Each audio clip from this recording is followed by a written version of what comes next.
away from home. This is Brazil. James McFadden scores for Scotland. The afternoon belongs to Lewis Vaughan. Make it 3. It's 3-0. Welcome back to another episode of Joga Bonito. I am joined by my good friend Callum. Callum, what a weekend it's been in Scottish football. How are you getting on? I'm very well, thank you. It's crazy to think the season's coming to an end. Obviously today we're going to be looking at the playoffs in store, but another year of Raith Rovers football's finished up and certainly entertaining on Friday night. It ended with a bit of a bang, well, 3-2 win against Ross County. I know you were watching at home, Fraser. Quite happy to see the end of the season at your end there, United. Chance to reset in the summer? Yeah, very much so. I think that was one of those, you put it to the side, move on.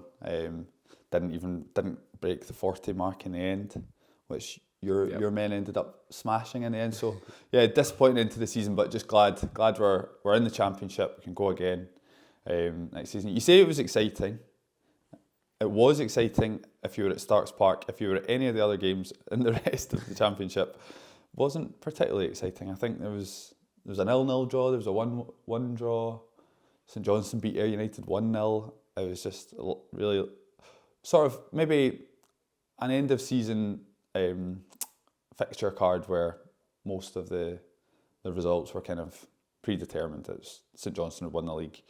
Dunfermline and Arbroath had already secured their place in the playoffs, so it was kind of reflected in that there wasn't too many goals. But Morton escaped the trapdoor. They held on by the skin of their teeth to make the playoffs, and Ross County, you witnessed that firsthand, Callum, going down to League One, which is did, yeah.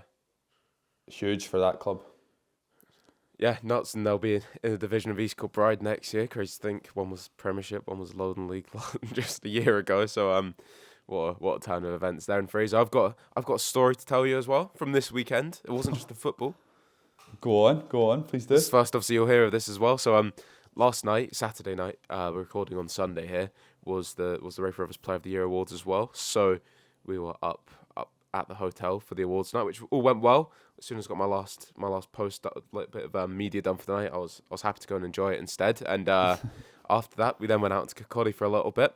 The guy came up to me and was like, "Oh mate, love your podcast. I listen to it all the time." I was like, "Oh, brilliant, really appreciate that, mate. You never get tired of hearing it." He came up to me and he was like, "Well, that boy that's an Ayr fan, I don't know how you put up with him." How come? I was like, "I beg your pardon? We're actually quite good pals. I do put up with him." And it was like, fine. He was like, "Oh, I don't know how you put up with him." I was like, "I don't know if he's tuning in today. Feel free to send your messages into Fraser." But sorry, Fraser. Yeah, you've got your first hate watch, I think. Yeah, that is my first official hate. I'm sure there's plenty, but none that made themselves known to me yet. So, did you get his name? I didn't get his name, unfortunately, but I think part of it was he was a Raith fan, and you'd seen some of the clips. He liked that I was, wearing my Raith tops, so he tuned into it. But it was like, he did have a point to it, he wasn't just hating you for a personal attack or anything. I hope not, anyway. But he did sort of allude to the fact that he was like, I think he thinks you're a bit too nice sometimes about, what's going on at Ayr or something like that. Like he said, as soon as he saw Scott Brown was doing punditry at the game last night, if he was an Ayr fan, he would have been so pissed off. He would have freaked out.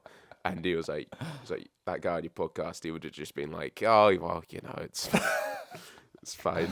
I mean, that is fair. That is probably how I'd react to that, to be honest. So he maybe has a fair point. I would love to, if he wants to sit down chat, that would be great. A face to face. If he wants to come on the pod, he can air his grievances, and I'll rebut them if possible. If not, then I'll just take it. I'll just take a roast. We can get some other people on, Callum. You can partake in the roast if you want. I wouldn't mind. I mean, I'd absolutely love to see someone sit down to you and be like, "You've been far too nice about Scott Brown's time at Ayr United, which ended as a bit of a shambles," and you just go, "But Marco Roos, what a player!" Well, his technical ability, man. That's the one. That was the number one problem I had with Scott Brown, actually, from the early days. If we go back, was his usage of, or lack of use of, Marco Roos, actually. Yeah. So Yeah, he maybe has a point. Maybe if I'd been a bit firmer in my beliefs that he was playing Marco Reus in the wrong position and not getting the most out of him, then maybe I would have earned his respect. But no, I do get that. I don't know. I'm never really. I love Ayr United and I love football, but I never get too.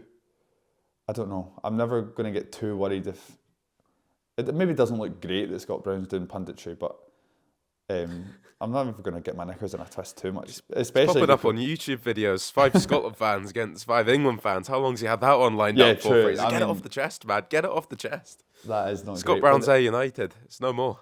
The context to the way I feel about it is, this is an Ayr United that I was supporting when I was 11, and we were playing Stirling Albion in League One and getting pumped at home with part-timers. Paul Slane was playing for Ayr United 10, 15 years ago. Now we're talking about a manager who is getting asked to come on these things because he's high profile, because he's big.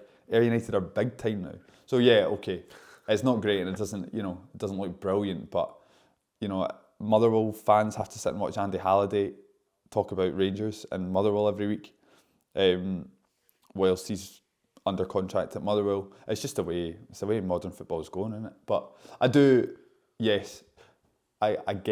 that sentiment, but yeah, I don't know. I've just not quite. I don't know. Maybe I do need to be more angry.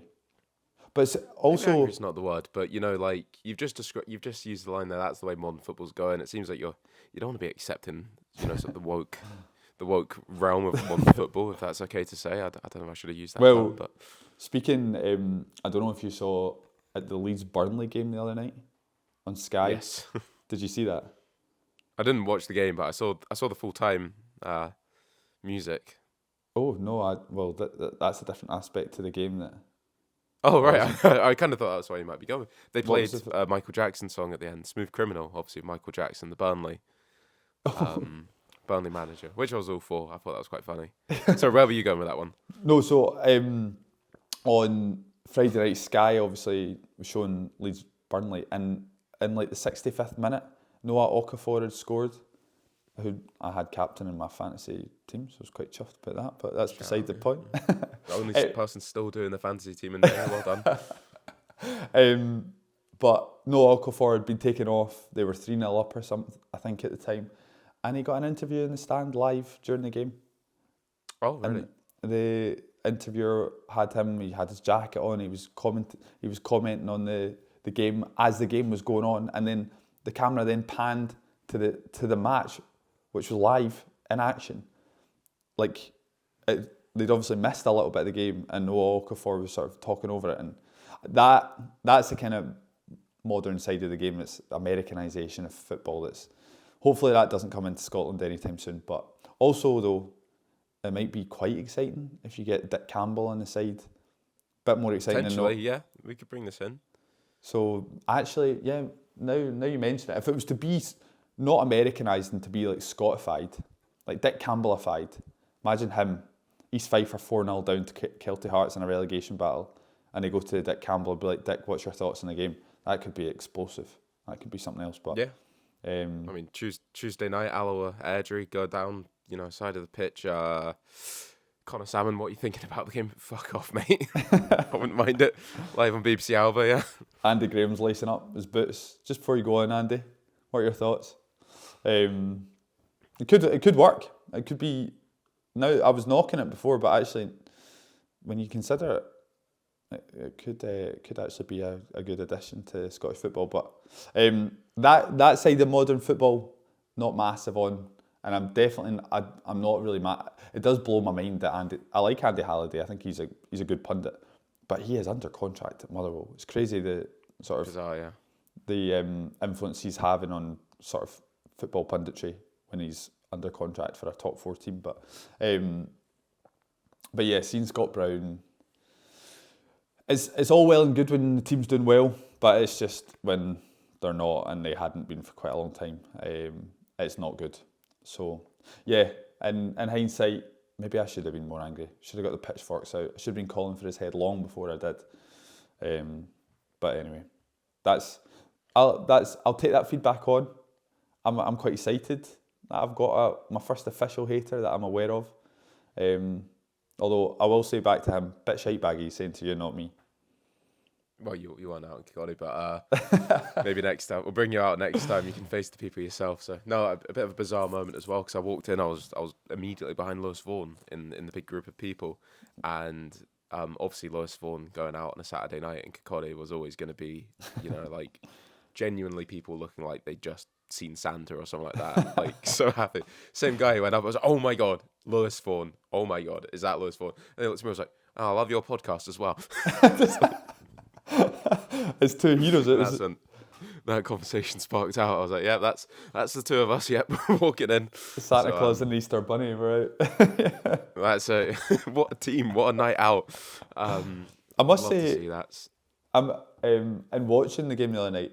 It wasn't until the melee at the end of the game that I discovered just how small Lewis Vaughan is. He's a small guy, yeah. He was in amongst, when it was all kicking off, and Paul Hanlon, Akil Wright, Declan Gallagher, all these big 6'3" units and all that were in amongst it. And then Lewis Vaughan just sort of came out of a wee tunnel. For a wee guy, like, he has like an absolute fire in his belly. Like, if there's anyone in the Rave squad that like absolutely has that tenacity in him, like, it's nuts. It's Lewis Vaughan as well. So no, it was some scenes at the end, but yeah, good Saturday night up at the awards. Paul Nassau absolutely dominated. I'm sure you probably sat there absolutely drooling over your TV watching him play. I hope Fraser, because he was phenomenal again. Like, that guy won four straight awards to start off the night. So and it kind of came the Paul Nassau show. So good for him. Then the rest of the awards were split. Jordan Doherty, Lewis Stevenson, Paul Hanlon. Lewis Stevenson, friend of the podcast, of course, as well these days. So an enjoyable Saturday night. Brings an end to the season. And of course, we've got playoffs to look forward to, Fraser. So I don't know if you want to jump into that. Anything else you want to touch on before we do? Nothing to touch on. I'm ready to go.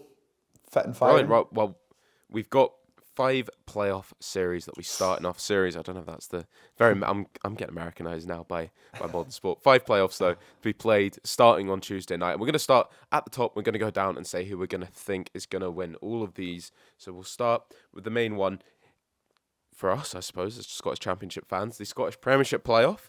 First leg between Dunfermline Athletic and Arbroath will be on Tuesday night, before the second leg on Friday at Gayfield. Fraser, this one looks like it's going to be a really entertaining game. Final day of the season, the teams could have switched places here for who'd be home and away, as things are. Arbroath finished higher up, as I think they've deserved to over the course of the season. They've had that third position on lock.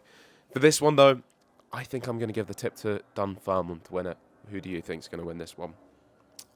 Definitely Dunfermline. Carrying on my my hate towards Arbroath, totally unjustified hate towards Arbroath based on the League Cup earlier in the season. I tipped them to go down. Just never let that one go, do you? I've tipped them to go down, finished 10th in the league. They surpassed all my expectations, came third, and now, as a reward, I'm tipping Dunfermline to win. I also recall that your one shining light for them would be the form of Aaron Pettifer, who's just been relegated to Kelty Hearts to end this season as well. So yeah, but did you see he scored yesterday? To be fair, looks like a good player, but he's not contributed a huge amount to Arbroath this season. No, I know. He did show me up there. Here was me sort of scouting. That was me sort of sowing the seeds of being the next big scout in world football, really. And I picked up on Aaron Pettifer. I thought, what a player he is. And he got shipped out to Kelty Hearts. So that kind of showed me up. But back to this game. So definitely Dunfermline then. Why is this your thought process? Definitely Dunfermline. I just think they have the better strings to their bow, really. They've got, or more strings to their bow. I think we've seen them recently, they're peaking at the right time in the season. Arbroath are kind of sort of just trundling along. Trundling's maybe a little bit unfair, but they certainly had greater form earlier in the season. Dunfermline are hitting peak form now. They've got some. I think their ceiling is higher than Arbroath. And we saw them. We went down Somerset Park last month and saw Dunfermline just kind of rip her to shreds, really. And they've done it to Aberdeen. They've done it to Hibs. They're now in the Scottish Cup final. My only worry is the Scottish Cup final, but that's not for a little while. So I think for now, their strength and depth actually with Dunfermline as well. if you saw their starting 11 on Friday night against Arbroath, it was a lot of changes from what would be their strongest starting 11. And they still drew with Arbroath. I know Arbroath had made a few changes too, so I just think Dunfermline look really, really good, and they're coming together nicely. And Arbroath, again, good team, but I just don't think they quite have enough against the Dunfermline team. I think this one's set up to be it'll be a really good couple of games of football, this one. I think this is going to be a really entertaining match, and 2 matches, sorry. I could see one of them maybe being, at least one of these games, if not both, being a really tight match, possibly a chance in one of the others that one of these teams, I think they both have the potential to handbrake off a little bit and take it to the opposition. I mean, earlier in the season, you just have to look at some of the results between these teams. If I'm not wrong in saying, Dunfermline went to Arbroath, tore them apart 5-0, but then in the return fixture, when they went back there in the last quarter of the season, I believe it was, that was the famous Neil Lennon post-match interview where he ripped into both his goalkeepers.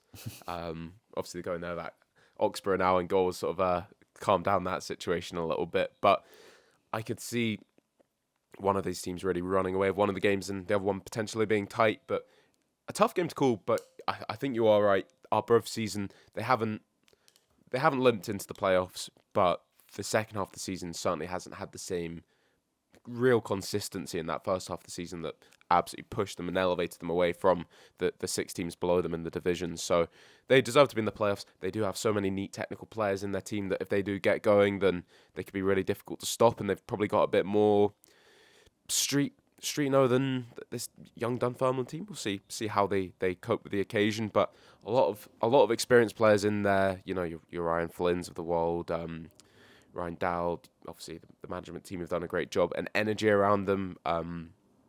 Jacob McIntyre is one player that really impressed me recently. He's got real pace for a central midfielder, and he scored a great goal against Raith Rovers' Finlay Marshall. So I think the 2 teams they'll match up well. I think they've both got areas that they can use to their advantage against their opposition, but they've also got, weaknesses potentially, as we've seen when these sides have met. So I'm going to give the tip to Dunfermline, mostly just with that momentum, and fingers crossed this Dunfermline run to the Premiership and a Scottish Cup final ends in disaster, because I'm not wanting to see that come in, Fraser.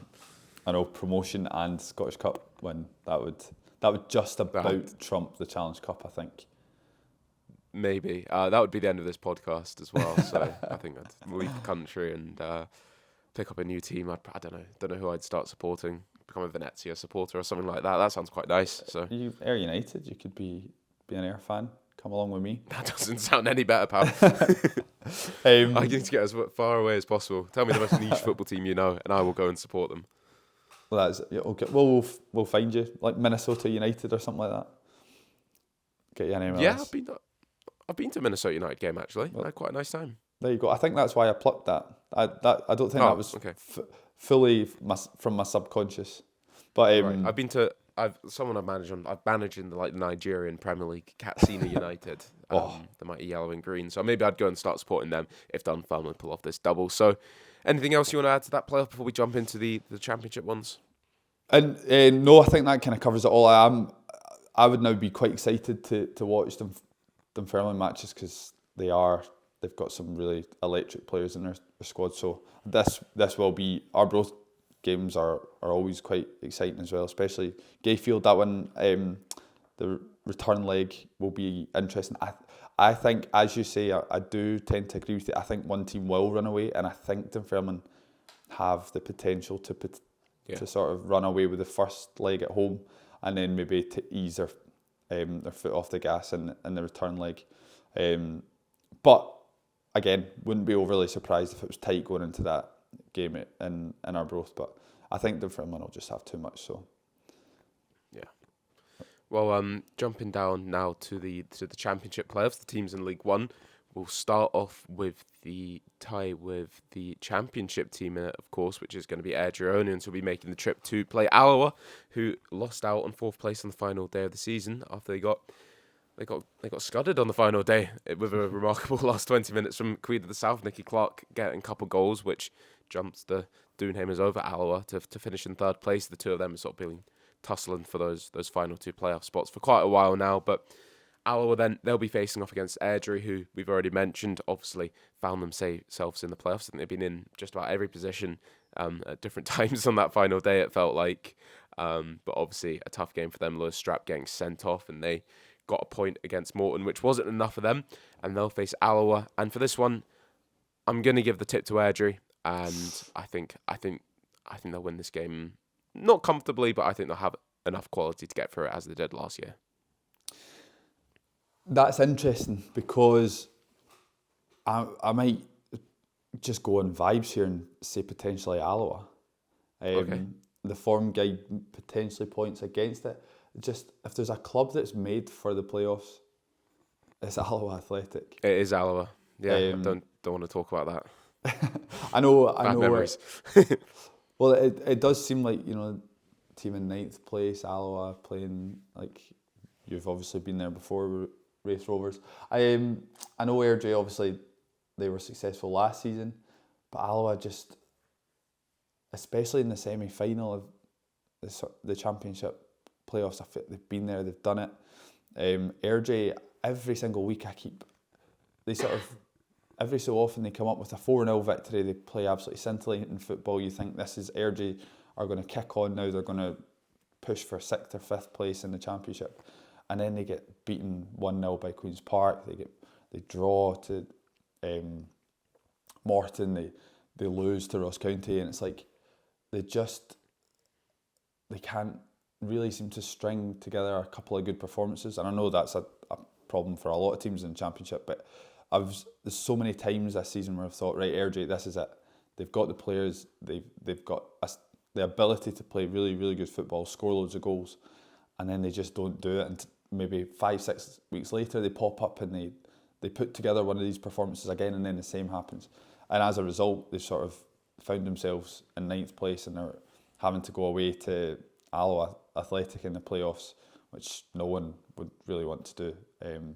So I don't know, just purely based on just feel, I feel like Alloa might spring a bit of a surprise, but that loss to Queen of the South is, that's a little bit worrying in fairness. So if I'm going with my head, I think Airdrie are going to win this, but if I go with my heart, I just feel like Alloa, Airdrie haven't shown enough consistency to go out there across 2 legs. Are they going to be able to put 2 good performances together? I'm not sure, so difficult to call. I think I'll just give it to Airdrie, however. I think they'll edge it over Alloa Athletic. But yeah, I'm not sure it's not quite as decisive as it might look on paper.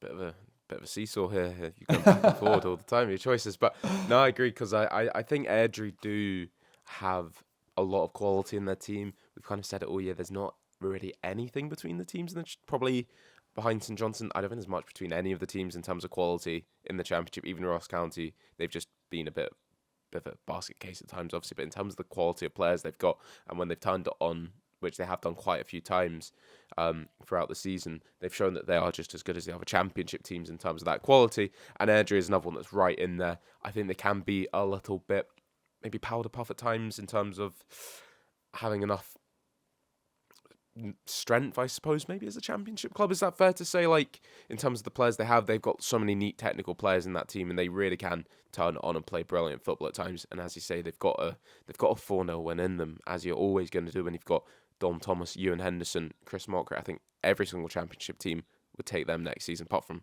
Scott Brown's United, of course, when won Dom Thomas. But certainly in terms of what they can do going forward, and maybe that's been a complaint about a few of those guys, maybe a few too many guys in that team, is they're not guys that really want to dig in and come back and help out their defence at times. So maybe you give up that little bit of defensive scrap when you are really sort of prioritising having these game-changing players in your team. But overall, I think there is just a little bit of a quality difference between the teams that finished 3rd and 4th in League One and whoever it was going to be in the Championship. I was always going to back the Championship team here, just with the quality that every team in the division above does have. There's not really a weak side, in my opinion. So Airdrie fit into that category as well. I think they'll just have a bit too much quality for Alloa. And Alloa haven't quite shown the consistency they've needed to over the course of the season. Yeah, I think that is fair. all those points. I did go in hard there saying, Alloa are the playoff kings and all that, but I think when you do look at the players that Airdrie have, you've rhymed off a few. You could rhyme off some more. They've got some really, really good players. Cole McKinnon, Jamie Burjonas as well. There's a lot of good quality players that when they click, they seriously click. So and look, also you're calling Alloa the playoff. Airdrie are the playoff merchants these days. Like, well, they won true. it last year. They got promoted through the playoffs. I feel every single year, in some regard, Airdrie are involved in the Scottish Championship playoffs, so they know their way around this one. That's true. That is true. And yeah, sort of going out. I did go out hard on Alloa there, but as soon as I started, I realised that Airdrie had obviously stayed up through the playoffs. So they've done it before, and they do have some serious quality. So yeah, I think it could be similar to Dunfermline. It might be, I reckon, at home, Alloa at home to Airdrie, it could be maybe 1 each, 1-0 at Alloa, and then the second game is when Airdrie Onions are at home. That's maybe when the floodgates might open, and it could be 3 or 4 to Airdrie. But yeah, difficult to call. I think we'll give it to Airdrie, or I'll give it to Airdrie. Yeah, I think so. You've convinced me, Callum. Alloa, apologies there. Don't want to try and turn your mind too much. Alloa have had times at this season where they have looked like one of the best teams in League One, and other times where they haven't as well. But I think Andrew Graham's doing a decent job there. Embedding a lot of young players on loan, mixed in with the experience. So they'll go into that one nothing to lose, full of confidence. And the other tie then, in the Championship playoffs starting on Tuesday night, is a really tasty one as well between Queen of the South and Stenhousemuir. And I've been a big follower of Stenny this year. When I've been able to have a free Saturday, I've quite often been going down to watch Stenny play local to me, and certainly always entertaining football. When I've gone down, I've been quite lucky with my Stenny games. This looks like a tasty tie, and I'm going to give Stenny the knock for this one. Phew, I was worried you were going to maybe go with Queen of the South for a second there. No. But I'm glad you stuck by your third team, your third team in Scotland this season. So I've enjoyed watching them play, so sure. Very, very diplomatic. Yeah, I will go Stenny as well. That is quite an ominous performance though from Queen of the South. Big statement to clinch third place in the league. Stenhousemuir though, they finished the season pretty strongly, so I think they've just shown they've been phenomenal this season. Stenhousemuir. Queen of the South have been a little bit much less consistent. Again, quite a high ceiling, maybe similar to Airdrie, where they've had quite a few results where it's really caught the eye, but then positively caught the eye, but then on the flip side of that, they've had some results where it's caught the eye for the wrong reasons. So Stenhousemuir have been probably more consistent. They've shown that they can mix it with the big boys as well against Morton and Falkirk in the Scottish Cup. So I'll give it to Stenhousemuir. I think Gary Naismith's done a fantastic job. They've got players playing really well throughout the season. They've finished the season pretty strongly, and I think they'll just have that edge over Queen of the South across the two ties. So should be based on that a Stenhousemuir Airdrie Onions final.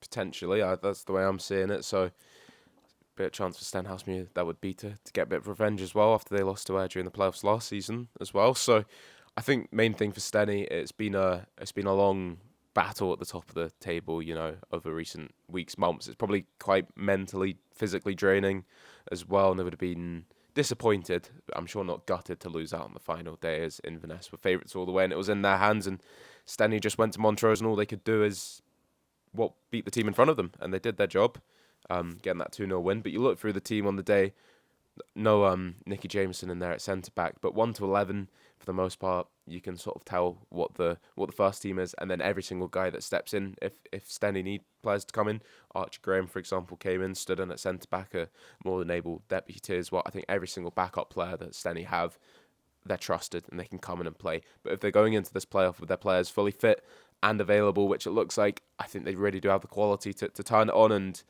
they've got that momentum behind them still. The fan base are obviously loving what they've seen every single time I've gone to Stenny. Such connection, it feels like, with the fans off the pitch and the players on the pitch, and you feel that all around you, and a different vibe to maybe what you'll see at Queen of the South, who have had a sort of a rather mundane few seasons, I think it's fair to say. And but as you say, they've had times this season where they've been in really strong form. They come in, no losses in the last 6 in the league as well. They've got quality, most certainly. And when you do get to the playoffs, it might be 13 points behind the teams in the league, but there's absolutely nothing behind them when, that goes out the window, doesn't it? Obviously, when you get into a playoff game, resets to 0, and it's just a battle of who can do it on the day. And if Queen of the South can get a result at home on Tuesday night, that gives them a real opportunity to get through in this playoff. Yeah, I mean, especially after that game at the weekend, or yesterday against Alloa, they'll have their tails up. But so they'll go into that game, I think, looking to establish a lead going away to Oakview on or next Saturday. So yeah, it'll be a fascinating game. Actually, a lot of good players, a lot of good young players on show, a lot of really good technical players. So it'll certainly be a fun one to watch. It is interesting as well. Stenhousemuir came incredibly close on Saturday. I think if Ollie Shaw had put his penalty away, then they would have been 1 goal away from obviously a Hamilton goal away from being league champions. So that would have been quite something. If Ollie Shaw had scored his penalty and then another one.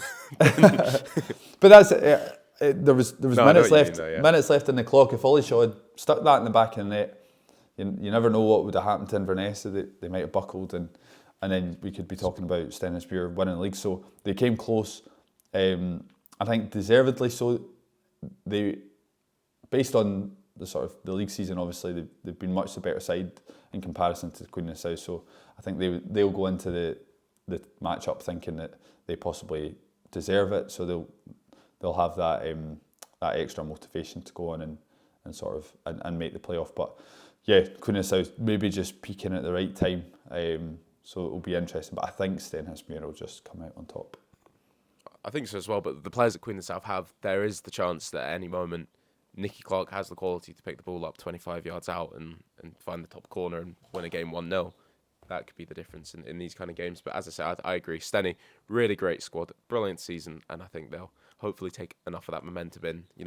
I guess I'm showing a bit of bias there, aren't I? Hopefully the best team wins. That's all I'll say. But that's the Championship playoffs. Fraser, we'll move into the last two we're going to do, the last two midweek playoffs we're going to have in League One. We've got Clyde Spartans and Forfar Hamilton. We'll start off with Clyde against Spartans, the two League Two teams that will be facing off against each other. Fraser, have you got a team you're going to tip for this one? This is a really interesting matchup, I think. This is an interesting matchup. Both teams really struggling on the final day of the season. Spartans less so than Clyde. I think we'll give it to Spartans. Yeah. What are you going, Callum? This is a really interesting one, and I might go against the grain, and I might say Clyde. Clyde for this show one. you're working. I know a bad result for them on the final day there, as you've touched on, but I don't think they were too fussed. They were, right there in the middle of the table in third place. They weren't moving either way, so they rested a few players coming into this one. I think they really do have the ability to turn it on. They've got a lot of bright attacking players, and they've got a manager as well that's been there and done it as well in terms of getting teams promoted from League Two for many years. So I think they do have that quality, and they can really find a bit of X factor in their team. Scott Williamson in attack, Marley Redfern, Carl Connor, all great technical players. Andy Murdoch on the middle of the pitch has had a great season again, and I think they can have that cap to take things off and really take the game to the Spartans. And if they do get a result at home, that gives them a massive chance going into that second game. And I was at the Spartans recently and flattered to see a little bit at home to Elgin in what was a huge game in this title race, and it was only a 1-1 draw. A couple of really good goals in the match, and Spartans, you can 100% see what they're trying to do at all times with that real direct, bright front three that they've got, because they'll keep their players up there. A big loss for them was Mark McNulty going off with an injury though, so I'm not sure if he'll be back, because they'll miss him if he's unavailable. Sorry, Mark Stowe on one side, Cammy Russell on the other. They do have the ability to absolutely tear teams apart in the transition, but I'm going to give the tip to Clyde.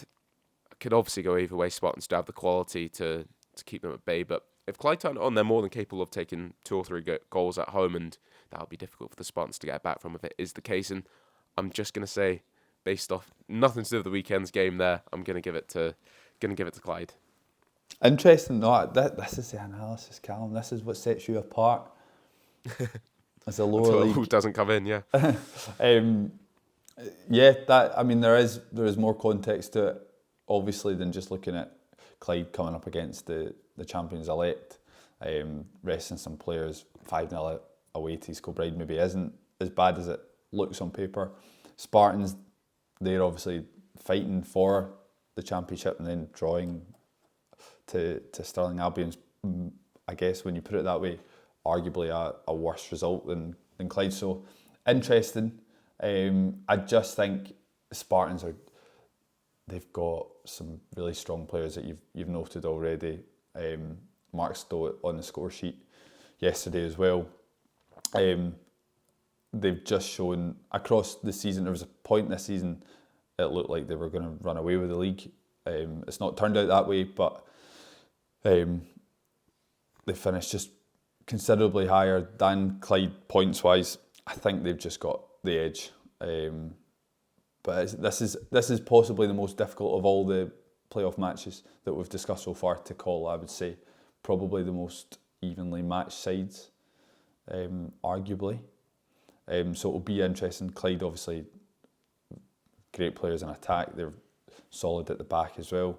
Players at the back that like to score goals too. So will be interesting. I just think Spartans have shown more across the season and they'll take that into the two matches on Tuesday and Saturday. But yeah, difficult one. I wouldn't be, if I was a betting man, I wouldn't be putting any money on this game because it's a tough one to call. Yeah, no, I agree with you there. It's tough to call, and I think this will be another really good, entertaining game of football. Fraser, I need to find a game to get to on Tuesday night. I'm still in the process of deciding, so we'll wait and see. I've been talking through these games. I've been thinking the whole time, so big decision to make. What are you thinking I'm far? Maybe Alloa or Edgery. I'm not sure. Nice and local to you, I suppose. Clyde Spartans works as well. I'll work it out. Don't worry, we'll get there. But that's a secondary point to discuss. But no, this one could go either way. I think maybe what's in the back of my mind is Spartans aren't coming into this in bad form, particularly if you look at the form guide. It's not like they've limped their way into the playoffs. However, maybe ever since when was it they beat East Kilbride 6-0? I think that was back in January, and then they went to play shortly after they played Dundee United in the Scottish Cup, and since then I feel like they've not had the same spark, most certainly, that East Kilbride ended the season with. They've lost a little bit of that dynamism they were maybe playing with at the start of the season, where they were really just churning out win after win after win. And they come into, as I say, not in bad form, but maybe just after a title race like that, it can be quite exhausting, difficult. They'll have to refocus themselves coming in for this one. Clyde, whereas knew they weren't in the title race for maybe a month or two now, all eyes were on the playoffs. And I think that might just give them a little bit of a boost as well. But it could go either way, this one. And to finish off as well then, we do have Forfar Athletic against Hamilton Academical. Fraser, I'm going to say Hamilton's going to win this one. And in the back of my mind is just so we can see this incredible game between Clyde and Hamilton Accies, sort of custody of New Douglas Park. I don't know, what's the home game for that one if you're going in? What feels like the home game? What feels like the away game? No one knows, but that would be the tie set up if Hamilton Accies do get the job done. But yeah, I think they'll have enough quality to see their way past Forfar, albeit Forfar, probably out of all the teams we spoke about coming into the playoffs, might have the least to lose. They've not really been in the playoff talk too much. They've been part of a big group of teams on the periphery of things in the playoffs. Stranraer held that space down in Forfar for quite a long time, and Forfar in the run and just kept going and going and going, and deservedly got that fourth position. And as I say, going with nothing to lose, and I'm sure there'd be a great atmosphere at Station Park for that one as well. I've been down there before, going back a few years now under Jim Weir, when they had a really good team in League One with the likes of Brad Spencer and Dylan Easton, in their team. They had a really, really strong side, and Station Park was packed out for a playoff against Rafe Rovers in a great atmosphere. I remember on that evening, and I'm sure they'll be right behind their team coming into this one with, as I say, it feels like not too much to lose, which is almost gives them the chance to take the shackles off a little bit and try and cause what would ultimately be an upset against Hamilton Accies. Yeah, and the context of Forfar coming into this is very, very interesting because Hamilton in good form as well, albeit losing to Inverness, but Forfar are in phenomenal form, unbeaten in the last 6 games. They've only conceded 1 in their last 4. They beat Edinburgh City 4-0 at home. They won away at Stranraer. They beat East Kilbride back in April. They haven't lost since the 24th of March. So this is a team, and they've got one of the best prospects in the lower league football, and Jake Sutherland up front for them. They didn't win yesterday, but they rested quite a number of players. So there's some interest in this. This is a fascinating matchup because both teams are actually coming in really good form. I think Hamilton, they've got probably the better squad, so you would think that Hamilton should have more across the piece than Forfar do, but it will certainly be interesting because this Forfar team are certainly in good form and they've got a lot of firepower. Yeah, and I think there's been big question marks over Hamilton Accies. They do have good, on paper, some really strong players, 1 to 11 in their squad, of course. But since Darren McKinnon's came in, there's been question marks potentially about. I'm not too sure how you really put. John Rankin was doing a very good job at holding the fort together, I think, and there's been some soft performances in there for Hamilton. A game we spoke about on this podcast already was when I was at Steny against Hamilton, and they really just packed it in and folded in that game, and there wasn't really any excuses for the way that they played with the quality of football player that they do have in their team. Since then, they went on a decent run of form, wasn't enough to haul themselves back out. The obvious thing to say is that without the point deduction, they would be nowhere near getting relegated, of course. So they do have real quality in their team. Someone like Ollie Shaw, you have to remember that he is a difference maker in there as well. But I think they'll just have enough to get through this one against Forfar Athletics. So I am going to go for a Hamilton win in this one. Yeah, no, I think I agree with that. It'll be this would actually, the more we've spoken about this one, I kind of, if you can make your way across to Forfar, Callum, I think this could be a sneaky, exciting game. But you don't have to tell me to go and get a bridie twice. All right, it's been a hot minute. I need Forfar back up. All right. Oh, a bridie. Bridie. Oh, bridie. I mean, one of each would be great. But that would be an exciting game on Tuesday night for sure. Man, I'm excited. I'm even more excited now than I was before we started this. I'm buzzing. There's going to be some good football on display. As you say, Jake Sutherland's been an absolute revelation in recent times as well in attack, and Forfar do have goals in them. Martin Rennie as well has got to double figures this season. But players like Ollie Shaw, I think that could just be the slight difference in this game. And if Hamilton pick up a result in this first leg, I think they should be pretty comfortable taking it back to one of their homes, I suppose, in the second leg. Exactly. Yeah, no, exactly. But if Forfar manage to get something in that first game, it'll be all to play for at Clyde Stadium or Hamilton Stadium or wherever the final match is. Wherever it's going to be. Well, Fraser, I'm absolutely buzzing for it. Some big games. Need to choose what I'm doing on Tuesday and Saturday as well, potentially. See what can be done. Some big games to look forward to. Maybe I wish that that Forfar game was on the Saturday, it'd be a bit easier to get to as well, to get my bridie. But we'll see. Fraser, lots of big games to come up. We'll have a touch on Brora Rangers against Edinburgh City at some point as well. We'll save that one because that doesn't kick off until Saturday. But thank you again for joining me today. It's been good fun as ever. Pleasure. Yeah, no, very nice. Always enjoy a wee football chat with you, Callum. Anytime. Next time I'm going to come back a wee bit more fired up, and I'll lay in. Yeah, I'll show my angry side, which some of our fans would like to see, obviously. Yeah, take a couple shots before, go slap yourself in the face, look in the mirror, boost yourself up, and really unload on Scott Brown, as I've heard you do off camera. Behave yourself. I will be not unloading anywhere. Okay. Right, well, on that bombshell, as they say. Fraser, it's been a pleasure once again. Thank you, Callum. Yeah, no, it's been an absolute pleasure. And enjoy the rest of this sunny Sunday. I will do, right. Well, Joga Bonito is. Finito.